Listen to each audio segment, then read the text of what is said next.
The ongoing vehicle blockade around Parliament is to many Wellingtonians at best an inconvenience and at worst a public health hazard. A petition has been circulating with the headline, "Tell the Wellington protesters to go home. They are not the majority." This petition reminds me of the fable about the mice and the cat. Some versions of the fable have the congregation of mice following the conventions of a formal meeting. Having elected a chair mouse, they all vote on how to neutralize the threat of the cat. Everyone is very keen on one mouse's idea to hang a bell around the cat's neck so that they can all hear the warning of danger approaching.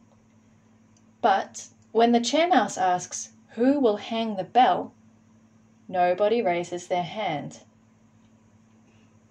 That's how I see the many ordinary New Zealanders who want the protesters to go home, but don't want to personally engage with the meaning or purpose of the protest. The day after I reread this fable, I was packing a bag to go to Wellington for a day trip when I heard a funny sound and I discovered at the bottom of my bag a bell of the sort that a cat might wear. I don't remember ever seeing it before. I would guess that I picked it up off a footpath. Did I raise my hand and volunteer to be the mouse that tries to hang the bell on the cat? This synchronicity with finding the bell reminds me that, yes, I actually did do that. I volunteered to be that mouse a couple of years ago, when I started writing words that were true and compassionate to the best of my understanding of the moment, and I put them on the internet under my real name.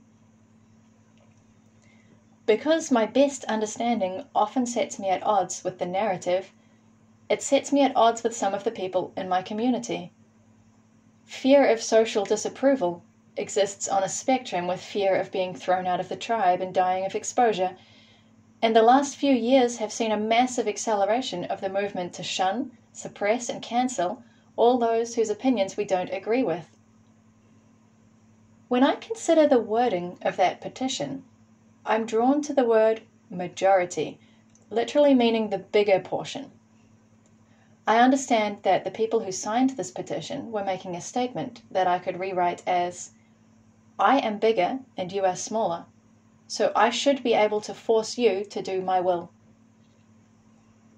Humans aren't built to survive on our own, and we need our relationships. This dynamic is described by some theorists as attachment. Suppressing our natural selves in order to satisfy others is a near-universal trauma that goes back to common family dynamics and ordinary schools with class sizes much too big for the teacher to properly engage with any individual child. Most adolescents leave school with the impression that conforming to the expectations of the peers and authorities around them is the only way to avoid suffering. When conformity itself leads to suffering, as it does for so many people, our society incentivizes chronic use of pharmaceuticals, or in some cases self-medication with legal or illegal drugs that numb the desire for self-expression. What conformity really means is suppressing portions of the self.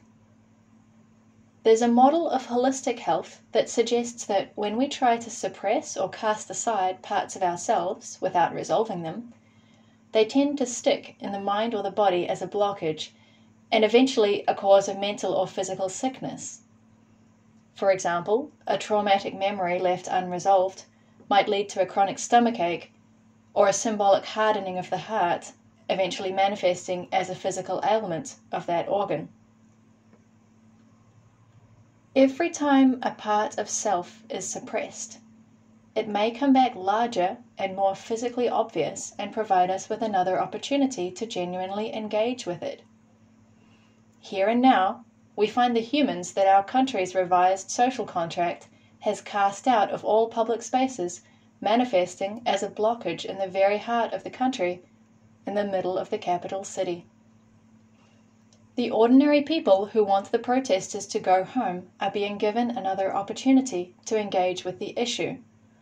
What is it about vaccine mandates that has unified such a large number of people in such dedicated opposition? And what is it that remains so important to the government that they were willing to not only overwrite our nation's Bill of Rights, but also to contradict specific promises that they themselves made just a year or two ago? In looking at this protest, I see a whole host of mice raising their hands in willingness to try to hang that bell on the cat. Although the details vary and some are surely mistaken, at the core of the message is the collective vision of a serious danger approaching. The huge political pressure behind one group of pharmaceuticals is shining light on the agenda to medicalize and therefore control the natural diversity of every human on Earth. Some call this possible future the transhumanist agenda. There's no way to fight it directly. The only way to resist it is to cultivate our genuine connections to each other and to our Earth Mother. There is real health to be found in going outdoors and breathing in fresh air with the scent of plants. The diversity of soil bacteria is ideal for training our immune systems, and vitamin D rains from the sky like manna from heaven, mitigating many cases of depression and anxiety and many viral infections. Real food, grown in the dirt with real composted organic matter rather than nitrate fertilizers, is the only thing that contains the astonishing diversity of organic compounds that our bodies and minds need to function well. We also need each other. Not to conform to a model of one size that fits all, to be updated by subscription, but we need each other to embody our true and natural selves, and then learn to collaborate. Some call this the more beautiful world that our hearts know is possible.